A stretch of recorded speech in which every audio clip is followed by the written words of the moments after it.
Everyone, we're here for another quick conversation for the long haul of leadership with Tod Bolsinger. And we're going to look at a quote today from Mark Glanville. This is from episode 278, titled Preaching in Today's Post-Christian World. And here's what Mark said. He said, "People are walking to church now, not with a Bible under their arm, but with complex and genuine questions, with hopes, with dreams, with griefs on their heart, sometimes with a complex relationship with the Bible itself." Let me read that one more time. People are walking to church now, not with a Bible under their arm, but with complex and genuine questions, with hopes, with dreams, with griefs on their heart, sometimes with a complex relationship with the Bible itself. Okay. Long quote, but Tod. So you've been a pastor. I'm a pastor. I can kind of imagine how you'd think about this or respond to this as a pastor, but more as a leader. How do you think about what Mark says here? Well, what I like about what Mark said is he's actually capturing the complexity of being a pastoral leader. Like when you're leading a church, you're not just being a teacher. You don't just, your goal isn't just to make sure that big old thick book is understood and read and used and prayed through, but you're actually leading a community of people who are made up of lots of stories, with lots of background, with lots of different things that they bring into the sanctuary, let alone the people who won't come into the sanctuary. I mean, think of that same person coming to church with all that complexity. Maybe the person who just one day says, "This is too much."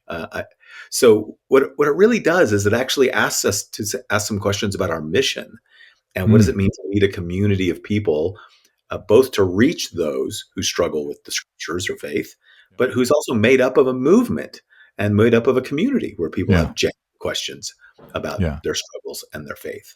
Yeah. Now, I think there's a sort of excitement in, having lots of different kinds of people with different kinds of questions.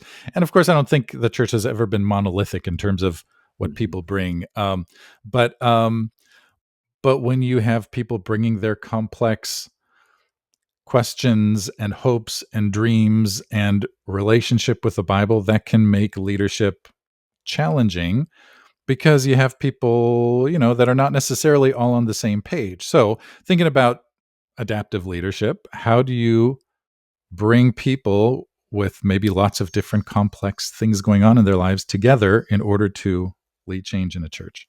Yeah. Or an organization. Yeah.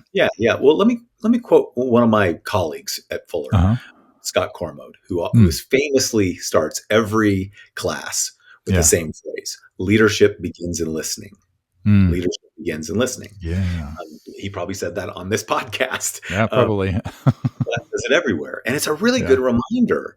So the very first thing we have to do if we're going to be pastoral leaders, realize that our pastoring starts after our listening.